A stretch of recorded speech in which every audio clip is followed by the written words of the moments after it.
of surveillance work, a lot of Title III work, and a bit of informant development, informant handling more than development. Well, it sounds like it was a great training opportunity. I mean, it really was.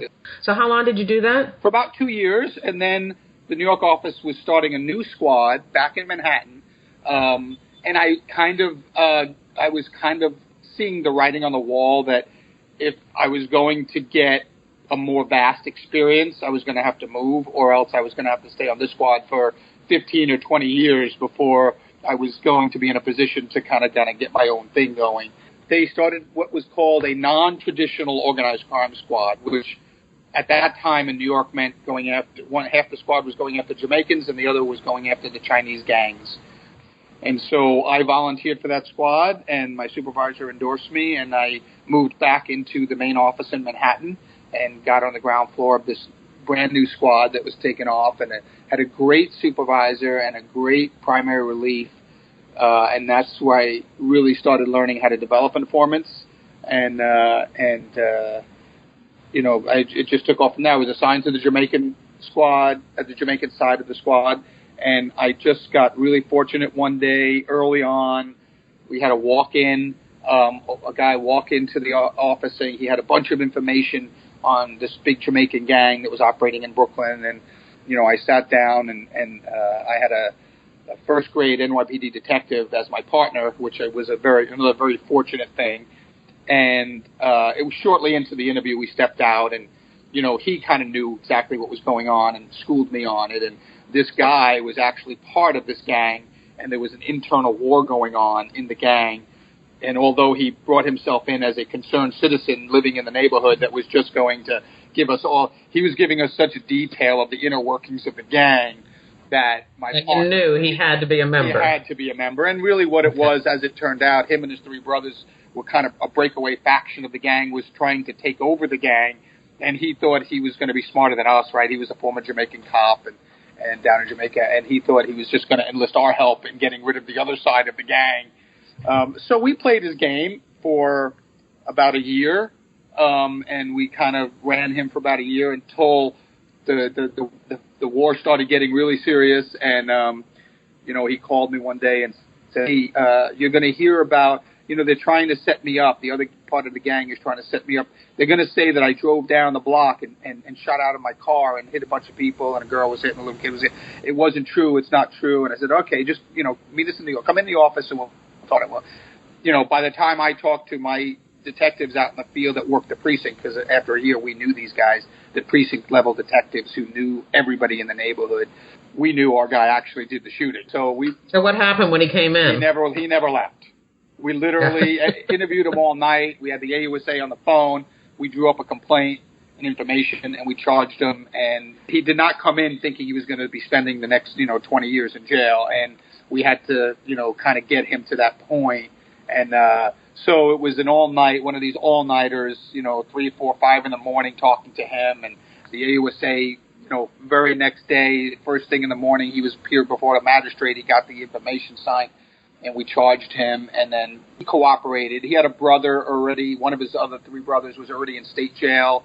And then we got his third brother in custody the next day. And then he had one brother that we spent a week trying to get to come in as well, and he said he would. We had a couple of meetings with him, a couple of phone meetings with him, and he said he just had to handle a few things. I think in the back of his mind, he knew he was going to jail too, like his other 3 brothers, and he wound up getting in a shootout and getting killed with the other members of the gang. And he was going to go out in a blaze of glory. He realized his 3 brothers were in jail. The rest of the gang was kind of winning this internal war. And that was actually my first, homicide, where I was actually called out at night to a homicide scene. Here's the guy we've been looking for. He was all shot up 20 times or something. And so there was my schooling in, gang, drug work, homicide. I never thought I would be standing at a live homicide. So I talked to my dad later on. It just didn't seem to be like things FBI agents do, but it was a new age. All right, so this was a situation, and which doesn't happen very often, when your informant actually becomes your subject. Right. And quickly thereafter became my cooperating witness. It was kind of a process that didn't stop. He was an informant, became subject, became a cooperating witness, all very smooth, the transition. I mean, it was one of, like I said, it was one of them all night interviews, all night type of things, convincing him. No, he was very not willing to do it, and it was one of those things where I really learned from this first grade detective I was working with how to talk to people, how to talk to this guy, how to convince him, and it was not easy. It was we were exhausted, he was exhausted, the mental exhaustion sets in, and you're in that interrogation room literally all night long. Sun's coming up the next day, and we're finally making some headway, and it was one of those seminal moments of a career where everything just kind of opens up, your eyes open up and say, this is what you want to do, this is what you were meant to do. What would you say was the difference between working the Italian mob and this Jamaican mob? What was the difference, or was there a difference? Yeah, I think the difference was, well, first of all, the violence. The Jamaicans would shoot at us over a $5 bag of crack. The Italians, not so much, right? So we had an understanding with them. I mean, I remember being taken along to talk to the boss, Vic Amuso, the boss of the Lucchese family at the time. I went with one of the older agents that we had credible threat against his life. We didn't tell him we had overheard it on a Title III, but that's how it happened. And right. We approached him on here's the boss of the family, surrounded by his inner circle, his bodyguards, and they're all in their sweatsuits and they're hanging out at a handball court in Queens. And you walk up to him and say, Mr. Russo, we have to inform you we have this credible, threat against your life. He feigns this shock on, and it was one of those movie scenes, well, I don't know why, agents, thanks for telling me, but I have no idea why anybody would want to harm me, Yes, I'm just a businessman. Yeah, and we satisfied our legal, obligation to let him know, and we walked away, but you would never have that type of interaction with the Jamaicans. Whenever we were in the street working them in Brooklyn, it was always much more high tension, much more looking over your shoulder. Even when you're on surveillance, you will, always knowing that they could and probably would shoot at you because, they were all born and raised in Jamaica. It was a much more violent society. There was much less respect for the police, and it was much different. It was in that sense. The other thing was, and when I was working the Italians, they weren't many of them weren't cooperating, especially once you arrested them. They were willing to go to jail for 10 or 20 years and do their time. It was later when Sammy the Bull and a lot of guys started to flip that changed, but that was after my time. I had already left and gone to work with the Jamaicans. But the Jamaicans would, because mainly they were facing Title 21 drug charges, which carried much, much different penalties, and they were mainly in the crack trade, and the crack guidelines on the sentencing guidelines on crack were very, very tough. So most of them never faced those guidelines. Most of them cooperated. They got their 5K letter, and they got a break from them, which allowed the judge to depart down on the sentencing guidelines. And so guidelines were really only a hammer over their head that 95% of them never faced. I think my first indictment on the gang case that I was talking about, I think we indicted 54 people, and we went to trial on 6. We had 48 people plead out, or, not all of them cooperated, but most of them did. That was the main difference. And the other difference was simply the level of violence that the Jamaicans were willing to engage in. The Italians knew that it wasn't good for business to be violent towards police. And, that was something they learned over decades and decades and generations. The Jamaicans, most of my subjects were born and raised in Jamaica, a violent place where they didn't respect the police. There was a high level of corruption in the police down there. So they brought that kind of attitude with them to the streets of Brooklyn and the Bronx. Those were the two main differences when I went over to the Jamaicans. The good difference was we were able to get a lot more cooperators. The bad difference was that even on a surveillance, you always had to have your head on a swivel. They, whenever you chased them. I mean, I don't think I ever arrested a Jamaican that did not have a gun on him. And some of them resisted, and we rolled around. I remember rolling around on the streets, with these guys, and the gun would come out of his waistband and things. So, I mean, it was commonplace, that kind of thing. Now, was there a particular head of the family? Was there a Don in the Jamaican gang? There was, actually. And all of the gangs in Jamaica, the Jamaican gangs in New York, were all tied to a particular neighborhood back in Kingston, Jamaica. if you were a Shower Posse guy, you came from, a certain neighborhood. If you were a Gullyman Posse guy, you came from the Gully, the neighborhood, or Tivoli Gardens, or, one of the Kingston slums. And so the gangs would form down there, and that would be their base. And when they set up operations in the U.S., in Miami or New York or another city, they would have that affiliation. And that's pretty interesting because, yes, in Philly, like you might have a gang affiliation because you're on a particular corner in the neighborhood. But the corner in the neighborhood for the Jamaican gangs is back in Jamaica. And that served them well because they knew everybody. You couldn't be a member of that gang unless they knew your family back in Kingston. You weren't going to fake your way into a gang because it was all family relationship, friend relationship. You knew people who they knew. I mean, it was a very tough thing to penetrate because they all knew each other growing up. And I think that was one of the reasons it served them well. The other one was I quickly realized that there, just like the U.S., there were two major political parties in Jamaica, the JLP, the Jamaican Labor Party, and the PNP, the People's National Party. And all the gangs were affiliated with one or the other. We noticed a lot more violent activity in the U.S. even around the Jamaican elections down in Jamaica. The gangs would be shooting it out in New York about the election that was about to take place in Jamaica.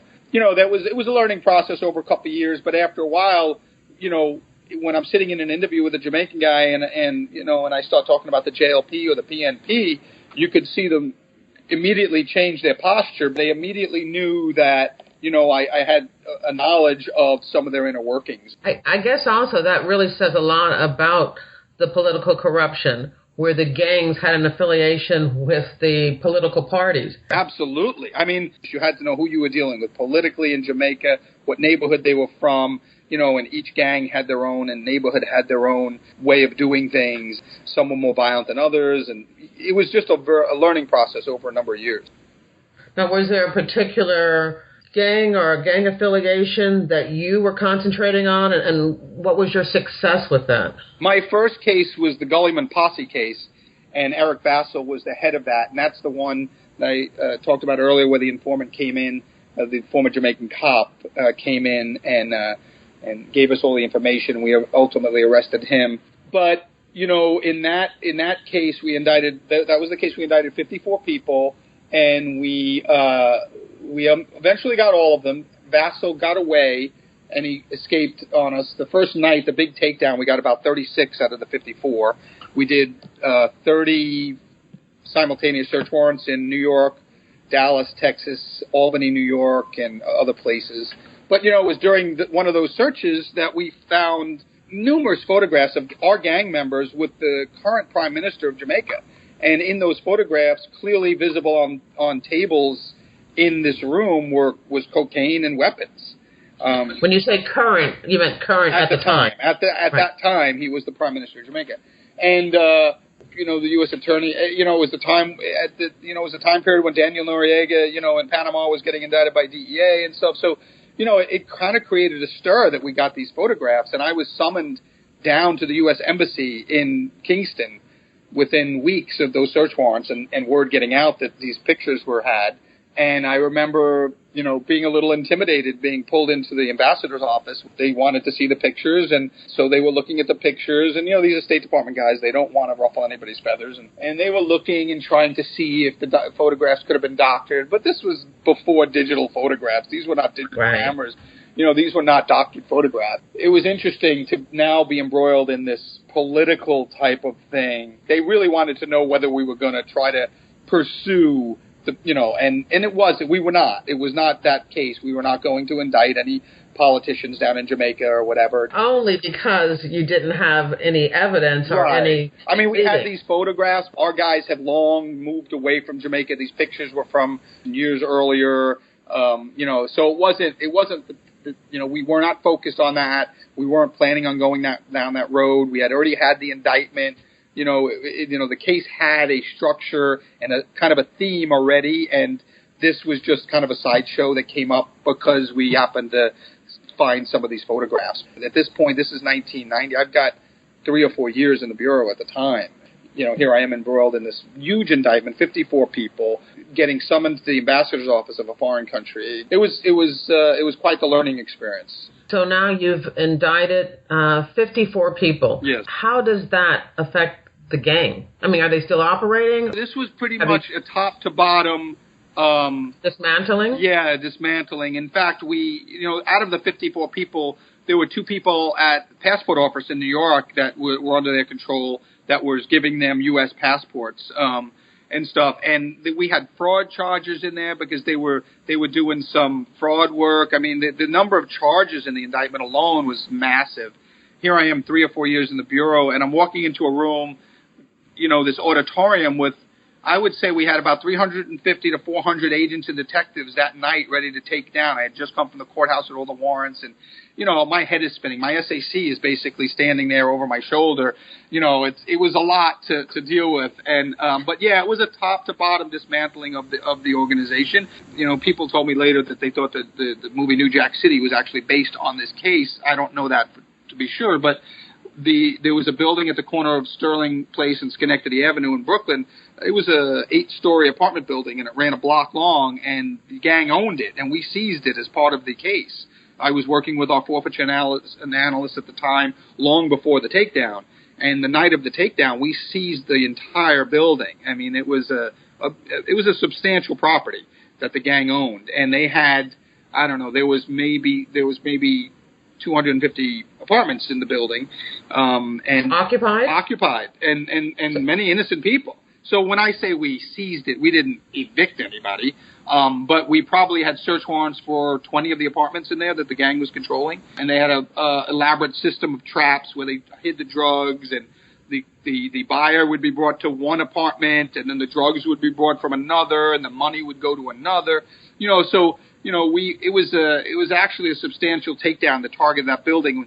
The SWAT teams and the NYPD Emergency Services Unit originally had plans to fast rope out of helicopters down onto the roof of the building while, we came up the street and stuff. Those were ultimately scrubbed because literally the police commissioner briefed the mayor, and the mayor didn't want that scene. He didn't want armed commandos, rappelling out of helicopters. And then, but it was a major takedown.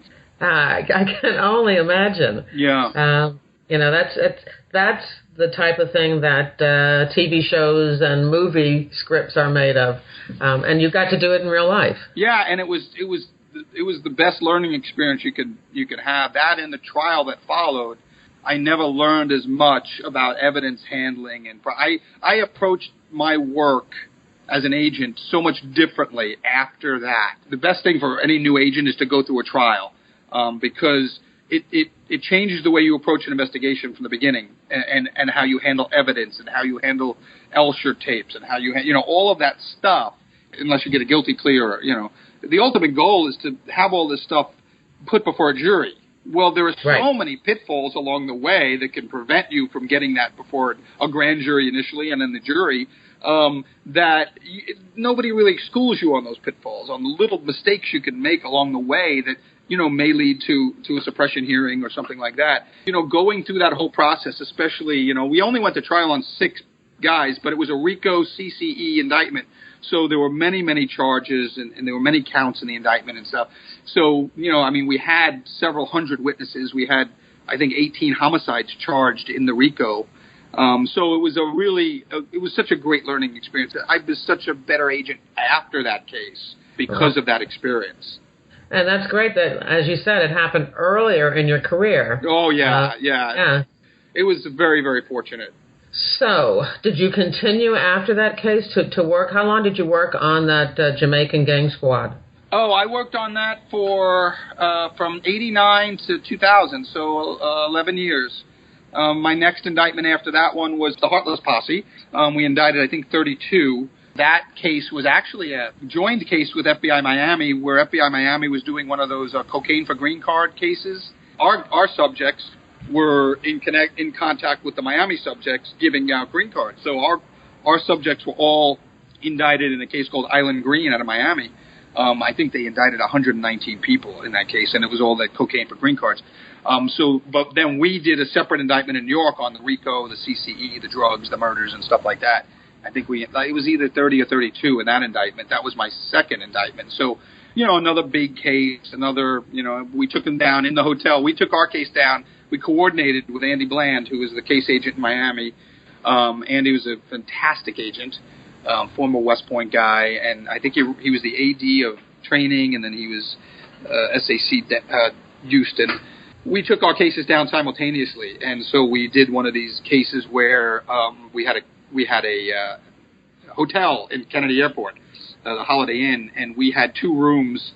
We had an adjoining suite where they are undercover. We had a Jamaican agent who we had inserted as an undercover, fantastic agent, fantastic undercover, and he was born and raised in Jamaica, so he knew how to get in with these guys, and he was such a good undercover that he was used by the Italian squads. He was used by the Russian squads. He was used everywhere.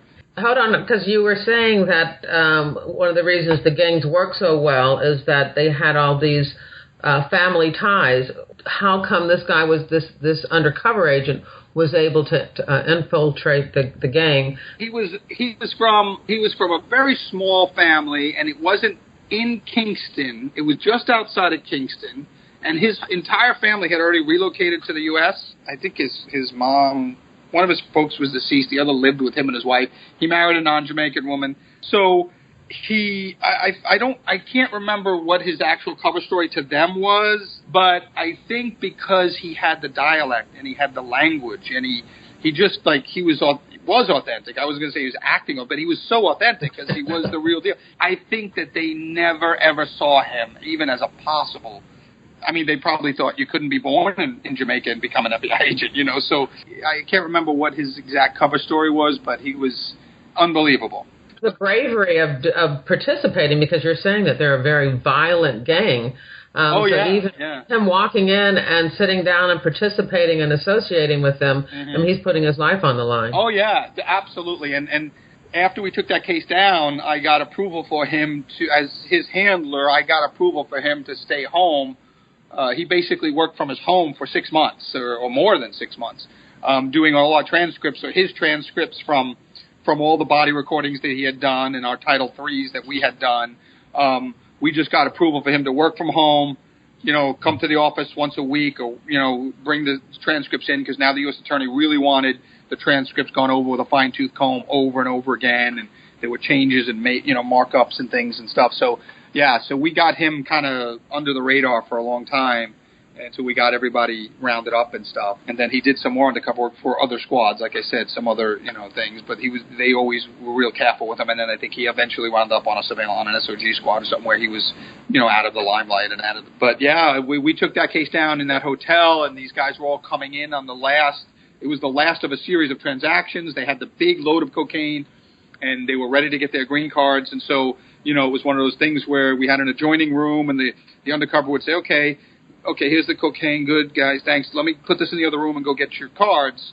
And he would go shut the door. We'd have a team in that room come into the subject's room. We'd have a team come in from the hallway, and then we took the subjects down. And we did that with I don't know how many subjects. It was basically throughout the day. We started at 7 in the morning, and we went all the way to 6 at night. It was group after group after group, and we had Was it like appointments? They thought they had appointments? They were all having appointments. Now, only about half of them were our gang, and then the other guys were all being removed to Miami. They were part of the Miami case. We had a team in the lobby. We had a team in the parking lot. We had a team across the hall.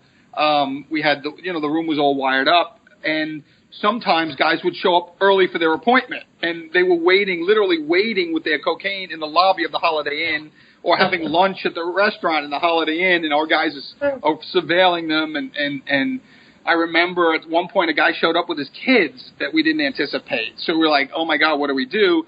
We just had, we called in extra agents. There were extra agents. We rented another room in the hotel and had the kids. By the end of the day, I think we had 5 kids in there. And in true bureau fashion, the agents that were assigned to babysit these kids, they got called on the carpet by somebody at headquarters because they had rented 6 kids movies just to keep these kids occupied. And then they tried to get reimbursed for these movies, and they're like, you can't rent kids movies, and and we're like, no, you don't understand. And it took us so long for those poor guys to get reimbursed for those movies they had rented just to keep the kids quiet. Those little stories. Being in the bureau, you have those things. It's just craziness. Let me get a better understanding of this. So they were trying to swap cocaine for a green card. So I take it it's somebody from immigration they thought they were dealing with? Yeah, we had a cooperating witness in Miami, and we had our undercover in New York who was playing the role of a guy whose family member worked over at immigration. We were working with immigration, and so we got them provisional cards because they tested them. They tested the provisional cards, and they actually traveled to Jamaica and back on them. So we had to have these things marked in the immigration system and said, okay, and we said, don't put in there that it's red flag because then you'll have some inspector going, hey, look, this is part of a big, we didn't want anybody to kind of raise up on it at all. So there was a lot of machinations about that with immigration. But, immigration agents were working on the task force with us. So, it was a lot of coordination on that kind of stuff. But they all had provisional cards, and then they were coming in to get their quote-unquote permanent card when they were ultimately arrested. And this is not something they could have gotten their green card legitimately? Yeah, no, these are all, well, I think the majority of them had felony convictions and had come back into the country, so they were illegal reentries to begin with and stuff, so they were not eligible for the cards they were getting. All right, let me ask you one more question about this. Was this something that we orchestrated, or did you find that there was somebody in immigration who was doing this, selling the green card for cocaine, and then you kind of took it over? Wow, that's a good question. I honestly don't know the answer to that because that end of the case was in Miami, and Andy Bland and the Miami agents actually ran that part of the case. So I actually can't. That's a good question. I've never thought of it, but my inclination or my memory is that there was another case like the one you described where they had a bad agent or a bad administrative person and was doing this, and then the Miami division on their task force with immigration said, hey, why don't we use that and the publicity of that case to kind of set up our own thing. So I think in our case, we didn't have somebody dirty already in there, but we created it based on the prior case, and kind of everybody knew about the prior case. So it was actually good that they said, oh, this can happen. You can get somebody in there to give you green cards and stuff. So, what kind of duties and assignments did you have after that? Well, in 1995, while I was still investigating Jamaicans on the drug gang squad, an opportunity came up in the New York office to be part of the dive team. The dive team was expanding. They had a lot of work. They couldn't handle it with the number of divers they had. And it was the first time they were taking outsiders outside the special operations branch of the New York office and stuff. So a couple of our criminal guys got me, and we decided to try out. And in 1990, were you a diver? Were you a scuba diver? I was a recreational diver, and I learned a lot more once I got on the team because they do a lot more advanced diving than recreational. And quite frankly, my first team leader said he didn't want guys that were too advanced in diving because he would have to get rid of all their bad habits. So I was I was all right. I was a recreational diver. I'd gone to the Caribbean a couple of times and dove around in Pennsylvania, And so I tried out for the team in 95 and made it, and then it became a collateral duty. And so I started working with the dive team like once a month. And then when we had cases, I would travel with the dive team. And what would the dive team do? What kind of cases would... My first real big case on the dive team, so I got on in 95. Well, in 96, we have the Atlanta Olympics. So the dive team is down at Lake Lanier in Atlanta, outside of Atlanta, where the rowing events are taking place. And they have these floating spectator stands in the water, which, because they float and they hold so many spectators, the substructure goes down in the water 40 feet. Well, every night somebody had to get down there and search to make sure nobody got in the interim and planted a device under the stands for the So we were diving with the county sheriff's dive team down there. It's a lot of work, and we were doing that. Well, we were there for like 2 weeks before the Olympics. We were supposed to be there for the Olympics, and the week after, or a couple of days after. So the Olympics just always open up on a Friday of the big opening ceremonies in Atlanta. 2 days before that, on Wednesday, July 17th, I believe it was, 1996. TWA Flight 800 explodes off the waters of Long Island. A 747 JFK bound for Paris with 230 people on it all souls are lost. Every dive asset in the region is deployed out to eastern Long Island, as we are. My first big case on the dive team is a 747 in the ocean with 230 people on it. So a lot of bodies in the water. It was quite a scene to be thrown into. That's how a baptism under fire, so to speak, in the search and recovery world. That seems to be a theme for your career. Baptism under fire. I don't know why. You're being in the right place in a very serious situation where you learn very, very quickly. Yeah, and I mean, we were literally deployed out there the first night. I was actually scheduled to go to Atlanta. I never made it, and our team split, and the team leader sent half the team that was in Atlanta already back up, and then the rest of the team joined us after the Olympics were over. But we were there for 4 months, diving every day. What were you doing? What was the purpose of your diving? At that time, when it first happened, nobody knew what happened. It could, we were considering it terrorism until we could, prove otherwise, or until we spent enough time looking at it and had no indication that it was terrorism, right? So Jim Kallstrom, our ADIC, is working with the NTSB, with Mr. Hall at the NTSB. They're briefing the president every day. They're trying to figure out if this was a diversion and they're going to attack the Olympics, which happens in 2 days, So it was a really high-stress time to have this thing happen 2 days before the Atlanta Olympics are scheduled to start. And then, of course, you have Centennial Park in Atlanta, and you have Richard Rudolph. So, there was a lot going on. And we focused on this just to see. We had to rule out terrorism, basically. We had to get as much back as we could. Of course, the first thing was human remains. We had to get the victims back. And so that was the focus of the first couple of weeks and months, getting the victims back. And so you were actually diving and searching for body parts. Oh, yeah. Oh, and we did find many. And day after day after day after day. A lot of kids. What kind of mental toll does that take? I just can't imagine. It takes a toll. I remember the first little girl I recovered on that. It was my first body recovery, and she was 12 years old, and she was from Pennsylvania. And I remember it vividly, and I remember there's like certain vivid flashes you get. I remember seeing a flight attendant on the bottom, and her blouse was moving, and I thought, that's crazy. My mind is playing tricks on me, and it wasn't until I actually got close to her to recover her that I realized it was because there was fish life underneath that was feeding. And so all of those memories, they never go away. They always stay with you. Little did I know that I would spend the next really 20 years, the next 19 years recovering a lot of people, and unfortunately most of them children. Later on the other dive teams that I was on, we did a lot of child recoveries of predator victims and things like that. That TWA flight, it just had an abundance of children and teenagers. There was a whole French class from Matamoros, Pennsylvania, that was going over to Paris for this 3-week immersion summer program, right? July. So you have 3 classes of French high school students. You have their teachers. You have their chaperones, which were their parents. And this small town in Pennsylvania lost literally 30 kids.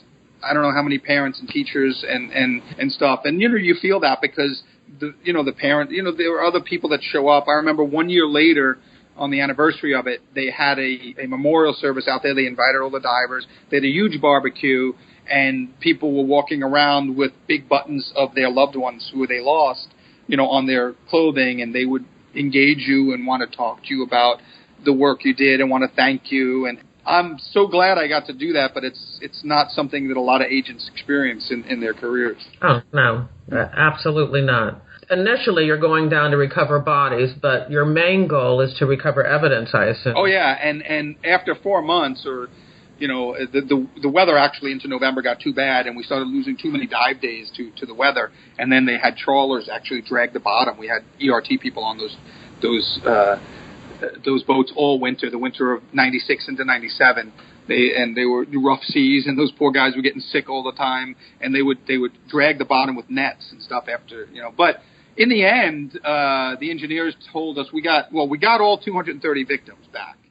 Wow. And we got fantastic. And we got 90% of the aircraft back. And the aircraft now has been reconstructed and sits at the NTSB Museum in Virginia.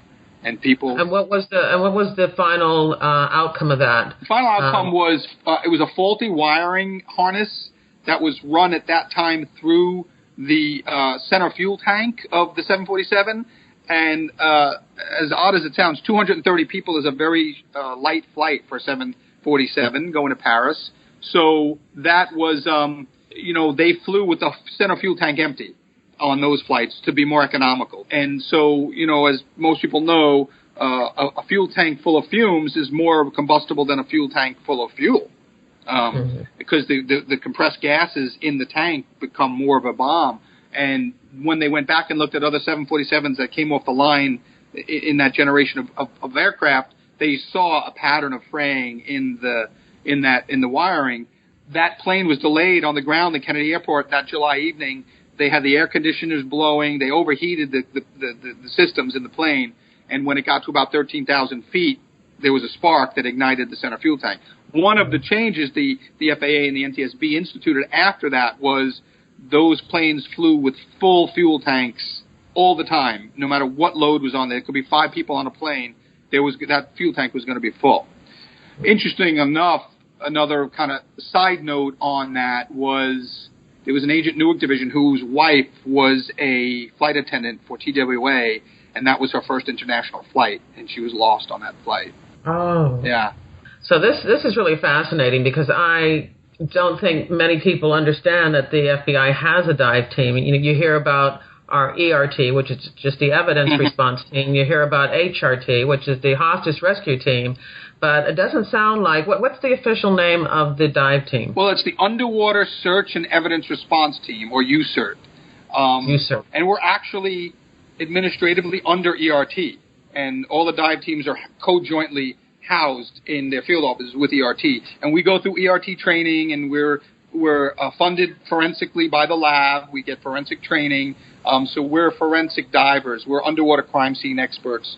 And I always say, like, what ERT does above water, we do below water.